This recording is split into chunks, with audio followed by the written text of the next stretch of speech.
Welcome again, everyone. I'm Tanya Capitan, the UC Services Manager here. Thank you for sharing this space. We want to welcome you into Roberta's Art Gallery and just thank you for taking time to explore the arts and, of course, celebrate the beautiful work of Jerry Jordan. So, as we gather this evening, just want to say a special thank you to Jerry. Welcome back to campus and exhibiting with us again. I believe you exhibited in our old Center Art Gallery back in the day, so I'm going to say a second or third time. We'll let you explain that a little bit more in the Q&A. Thank you all as we're gathering to share the space, as I said, and celebrate Jerry's work, especially the time and detail that you put into the exhibition, Jerry. Thank you. And we want to just say how beautiful everything is and joy-filled. And thank you for sharing your creativity and your true artistry with us. Also, so that we can share this with our not only campus community, but all of our family and friends. Also, I think I've talked with most of you, but feel free to enjoy the refreshments. It looks like everyone's enjoying. We do have some trash cans towards the back area if you need them, or slide it under your chair and we'll do some cleanup later. If you need something, flag down Salma E. if you would just wave, or Sam. They'll be happy to come and grab something for you throughout the artist interview. A little more information just about Roberta's Art Gallery. We host local artists, usually from the Wisconsin and Illinois area, mostly visual art exhibits each month from local artists. We're fortunate to have the Student Art Gallery named after the late Roberta Avon Fiscum, who was a student here at UW-Whitewater. She was a graphic design and art major. Her dream was to have an art gallery. So in her honor, her parents, Robert and Avon Fiscum, donated to expand what was then the small Center Art Gallery to now our 1,000 square foot exhibiting space in our curation space that reopened back in 2009. Whether pottery or handwork, graphic design, art played a huge role in Roberta's life, so we're very excited to share her passion with you all, and thank you again for being a part of that community. Over the last 2 years, we've had an extra focus on accessibility and inclusion, especially making arts more welcoming and inclusive to all. So thank you again for being here and not being afraid to step into an art gallery. But also, if you have any ideas, feel free to talk to any one of our staff tonight, or if you want to pass on an artist name or some feedback for us, we're happy to take that because we want to share the arts with everyone. So again, thank you for sharing this space. I'm going to introduce Vina Johnson now to read our land acknowledgement and our artist introduction before we get started. Vina is our public relations intern. Thank you, Vina. Thank you all again.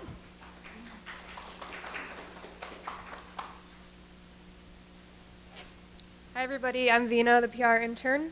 I'm going to now read the land acknowledgement statement as we gather. As we gather here for this gallery reception, we acknowledge that the University of Wisconsin-Whitewater exists today on the traditional lands of many Native people. We welcome the duty and opportunity to share stewardship of these lands. While this state institution has a rich history for thousands of years, this region and these lands were home to diverse Native people. In the knowledge and understanding of this history, we acknowledge that the land on which the University of Wisconsin-Whitewater now exists was and remains the historic and traditional territory of many Native people. The Ho-Chunk grew corn and gathered a living from these lands. The Potawatomi, then closely related to the Ojibwe and the Odawa people, called this home land as well. We welcome and are honored by the responsibility to be good stewards of these lands and good neighbors to all Wisconsin indigenous populations. In concert with the Native American Cultural Awareness Association, Native students with faculty and staff, the university continues to explore durable and meaningful ways of acknowledging our relationship.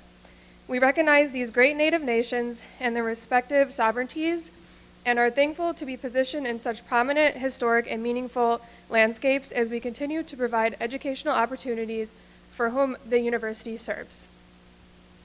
I would like to now introduce our artist, Jerry Jordan. Jerry Jordan is a painter who works in the style of contemporary realism.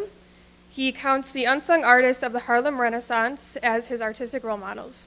He also has been heavily influenced by artists such as John S. Sargent, William M. Chase, and Joaquin Sorolla.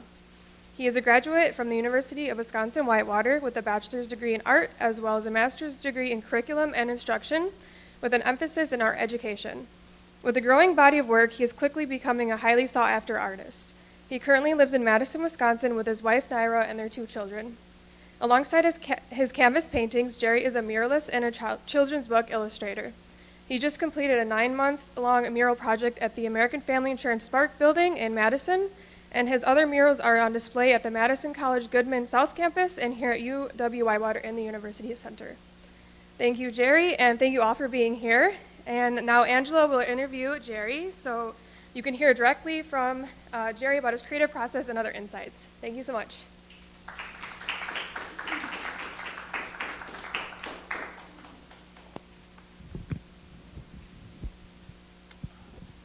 Hello, everyone, and thank you for joining us today. And thank you, Jerry, for being here and providing this wonderful exhibit.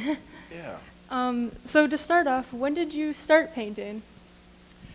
Well, I can't really remember a time where I wasn't drawing or painting.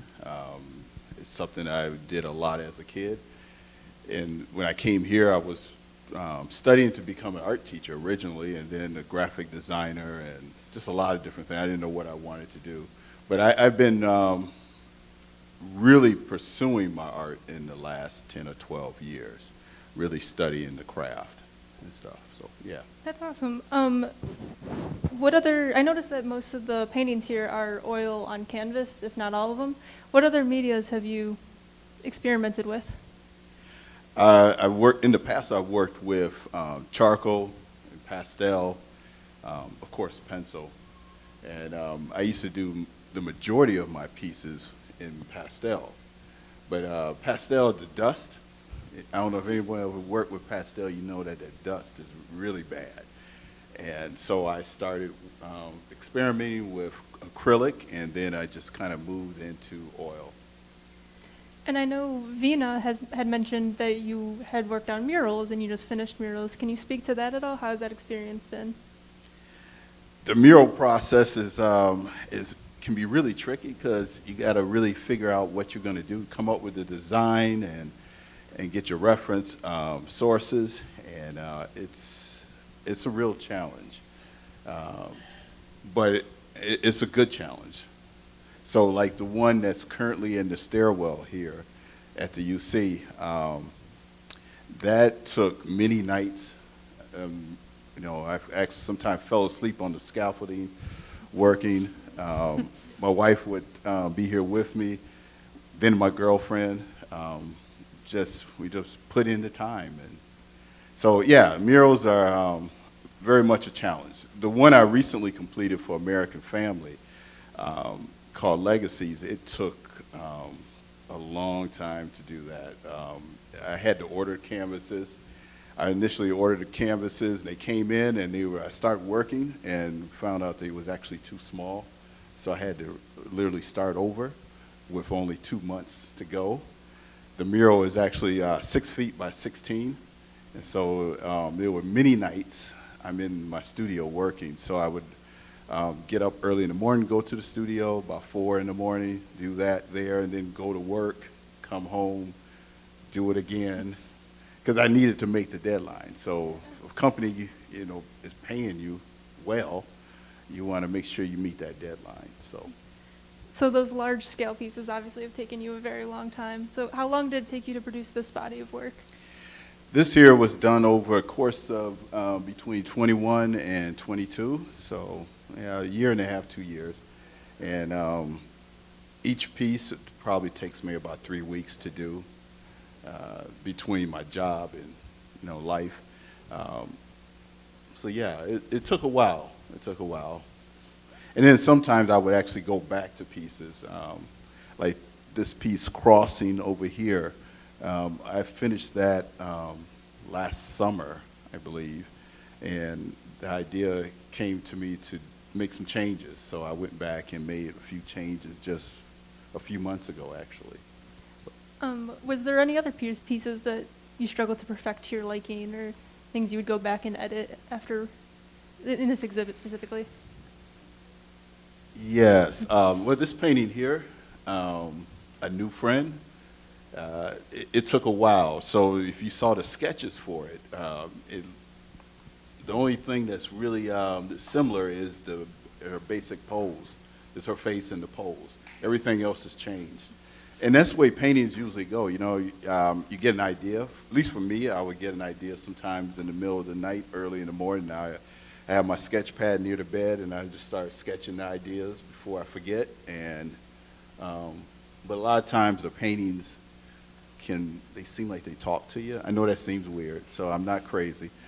But sometimes the paintings will tell you where it needs to go. And yeah, you just kind of follow it. But if I was going to make some changes on it, I would, or maybe I shouldn't tell that. Yeah, I think I keep that to myself. So, yeah, there's some paintings, you know, when you look at it, I'm a perfectionist. I'm always looking to make my work better. And so you'll see a painting that you did a few years ago and like, okay, I can do better now. So I'm always trying to get better with my work. Yeah, of course. And I know you've mentioned to the gallery staff that this was your favorite, correct me if I'm wrong. Yes. And it was actually my favorite because it was the last one I did. So honestly, my favorite's always the last one and stuff. So That's amazing. That's very beautiful. I know you also mentioned that you used your daughter as a model in multiple of these paintings. Can you speak to that at all? How's that process been? well, my daughter is 18, and she has her own mind, and sometimes she don't want to pose, and it may cost me $10, $15, $20, and she said, "Come on, Dad, time is money, you know. So, but she likes being the subject of the paintings. At least I believe she does. But she always talked about it's kind of weird to see herself on the walls at different people's homes and stuff. So, but this is her, Matea, and that one there, Paper Stars, is her as well. And then a lot of the other, that's her, the coffee and butterfly with the red scarf. And then her reading the letter in the corner, Autumn's letter, that's her as well. And then sometimes I just kind of just have her pose, and I just use her as the kind of like the template, and I kind of make changes, change her face up a little bit and stuff. So. And speaking of which, what does this exhibit mean to you, being it so personal that some of these are depictions of your daughter or they're inspired by your experiences? What does this exhibit mean to you overall? Overall, this exhibit is very special to me because when I was a student here, I never dreamed of having a solo show. And the fact that Whitewater reached out to me wanting to see my work, I remember a time where I couldn't give a painting away. And so to have, you know, my school say they want my work, that's really special. And then just the amount of time, and it goes to show you that putting in the work pays off. I put in a lot of time. Again, I developed a habit of getting up at 4 in the morning, just about every morning. Initially, that was because, you know, when my children were much younger, you know, that's the only time of the day you have to yourself, because when they wake up, Daddy, can I have this? Daddy, I need this. So 4 in the morning was my time. I could put on some music and know everybody's asleep, and I can just work. And so, so this is a culmination of a lot of hard work developing your craft. Now, really, that means that's very important. A lot of times students can have a gift. A lot of people say, "Oh, you're so talented, Jerry." And I believe it is a gift, but at the same time, it takes a lot of work. You have to practice. It's just like someone learning to play the piano or trumpet or anything like that. It's hours of practice, and my wife can tell you I have art books everywhere. I'm always looking at different paintings, studying paintings, and there's a gallery on the UW campus where I work in the School of Education.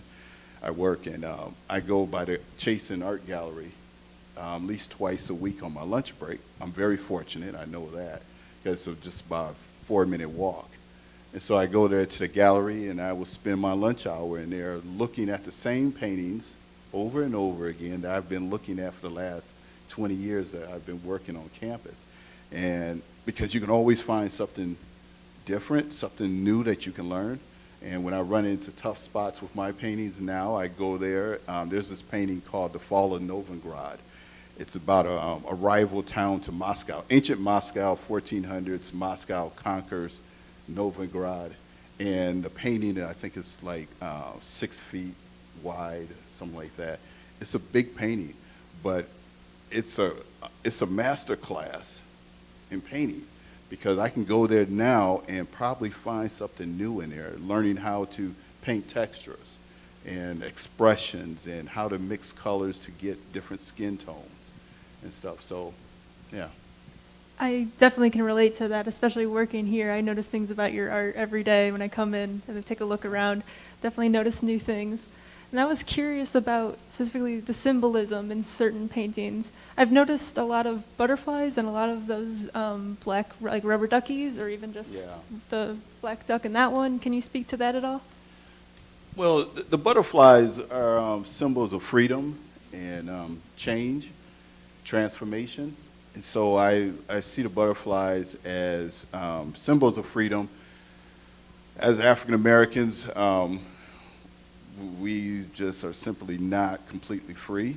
And I imagine a time when things like that, when we will be. And the paintings are, they show people living life, being able to be themselves without fear. And so that's what the butterflies represent: freedom, transformation, and beauty, nature, stuff like that. And then with the rubber duckies, that's just a little joke I just kind of threw in there. And then the rubber ducky evolved into the full duck. And I always think of like Daffy Duck or something like that, but and stuff. So yeah, that's part of the symbolism there. And then like a lot of times you see the painting, most of them, a lot of them are outside, and again, freedom, being in nature, possibilities.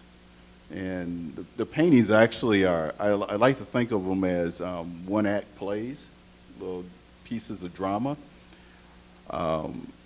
And each one tells a story that I invite you, the viewer, to find out what that story is for yourself.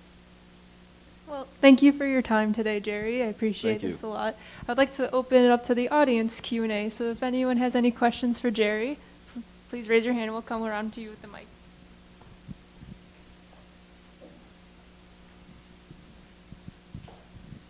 Hi, my question is about the color red. I see it's like reoccurring in a lot of your paintings, and a lot of it specifically incorporated into the hairstyles. Is there any significance to that? It just makes the paintings pop, make them jump out. Red is a vibrant color, and so when you incorporate it into your paintings, it really makes the paintings kind of pop. And a lot of times the paintings, you'll notice, so like this one here, you have a gray background, and she's dressed primarily in black, and so the red again is contrast, and it kind of gives a sense of vibrancy to the paintings. And then with paper stars there, you see just a red ribbon in the hair. A question for you. The one right behind you, the clothing of choice. What made you choose that? The one with the red braids. Oh, I just thought it'd be a cool thing. At first she was in a T-shirt, then she had a Barello jacket. Bolero, yes. My wife, she makes sure I say it right. A Bolero jacket. And so I was just playing with different things, and I saw something online, and it was a woman wearing like a poncho, and I was like, that's it. And so I just looked up like women ponchos, and I saw these different ideas for it, and kind of just made one of my own. And once I had that on her, I realized that was it. That was what I was looking for.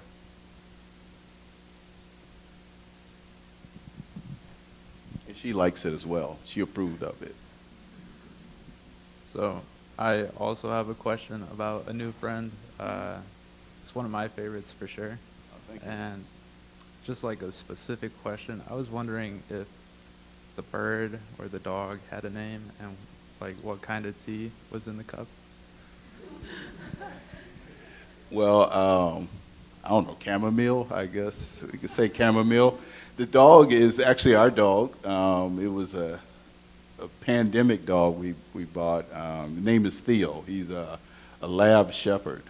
And when we went and bought him, he was only like 3 weeks old, really small. And now I think he's like 80 pounds. He's a big dog, but lovable. So that's Theo. And the bird really doesn't have a name. I just looked online and found a bird.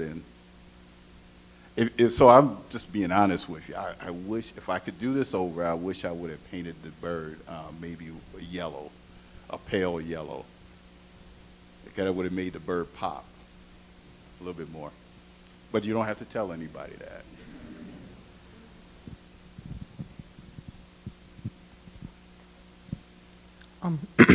Hello. So, some of the artists that you enjoy, how do they make a big impact on you, like through your art and some of the art you create? Well, like I said in my statement, artist statement, the artists of the Harlem Renaissance, like Augusta Savage, James Porter, Romare Burton, these artists, James Bigger, these artists really inspired me. They gave me the confidence that I could actually be an artist. Because I grew up before the internet, and so I never saw any images of the work done by black painters. And so I actually asked one of my professors back in the day, 'cause I had to write a paper about an artist, and so I was looking for a black artist. And he told me, well, Jerry, there simply haven't been any black artists of note. And so that blew my mind. I was like, wait a minute, I know a lot of people that can draw. And so I know there has to be. And so I was in the library doing some research, and I stumbled into an area called the Harlem Renaissance. And that was the first time I ever heard of it. I know today they might teach it in school, but they didn't teach it when I was in school. And so when I discovered these artists, I was there, I found it was maybe about noon, and I remember sitting down in the aisle, and I was probably there a couple hours. And that inspired me. And I knew that at that point I could actually be an artist. I had role models.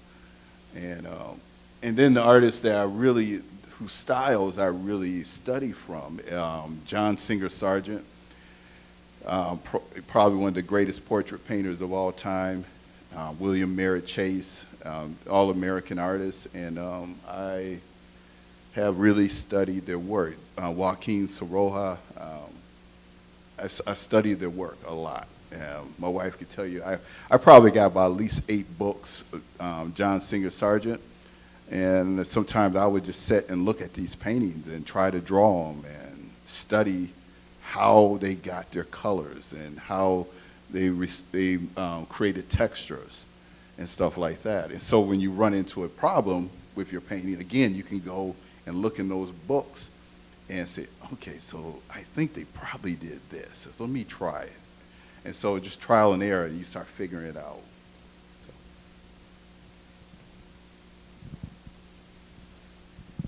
Hi. I just want to say you do a phenomenal job with lighting, whether it's on fabric or metallic things. Like, I was walking through this gallery not too long ago, and I noticed, like, the piercings on that one, it felt like it was, like, physically off the page. And I remember I looked at the side of the painting to see if it's actually coming off, but it wasn't. So is there a reference that you use specifically for lighting, especially for a lighting sort of like the paper lanterns one? No, not really. Well, just off the internet. I just Googled paper lantern ceremonies, and there's a lot there. And so, you just started studying and looking at these photographs and trying to figure out how you can incorporate that into your painting. I look at creating a painting as like writing a song, or making a movie. You're taking pieces from a lot of different sources and putting them all together to create your work. Kind of almost like hip-hop artists doing sampling. You create beautiful pieces of music using multiple samples, and it's sort of kind of what I'm doing a little bit. You find different pieces that you can incorporate. And then I look at other artists, again, like a Sargent or somebody like that, and look at the work that they've done, and kind of give you ideas. And so I will go back and say, one of the things, you had a question about how to come up with this, the jacket, the poncho. There is the artist, William Merritt Chase, has a painting called Keen Up. And it's a court jester in the Middle Ages pouring some liquor in a glass. So he's getting a little joyful so he can go on and perform for the king. And so I was looking, because he's kind of looking down, and he has, like a jacket kind of billows out a little bit like this and stuff. So again, I just kind of took little pieces, little ideas here and there. Okay, it seems like we have time for maybe one more audience question.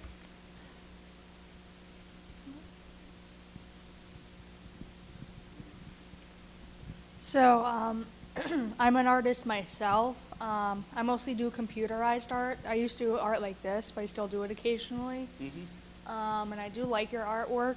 Thank you. And like looking at it kind of helps me learn more of like how like inspires me to do more pieces like this digitally on a computer.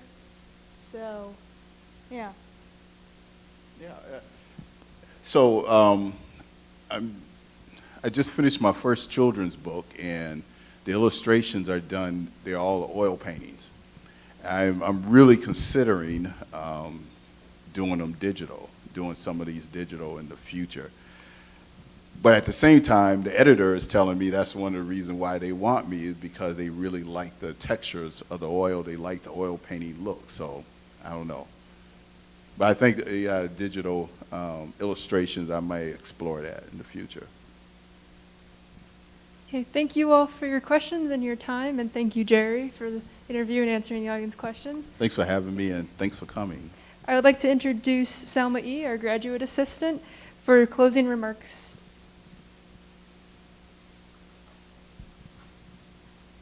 So I want to thank everyone for attending Roberta's Art Gallery reception. And we will be open Monday through Thursday from 10 a.m. to 4:30 p.m. and on Fridays 10 a.m. to 2 p.m. Jerry's exhibit will be running through February 16. And feel free to enjoy refreshments outside the gallery and continue to ask questions to Jerry if you would like. And on behalf of the gallery, we want to thank catering and dining services. Our next exhibit will be a photo collection with Adventures Abroad and with the Office of Global Experience, which opens February 23rd. Feel free to sign the guest book and leave a note for Jerry on your way out. Have a great evening.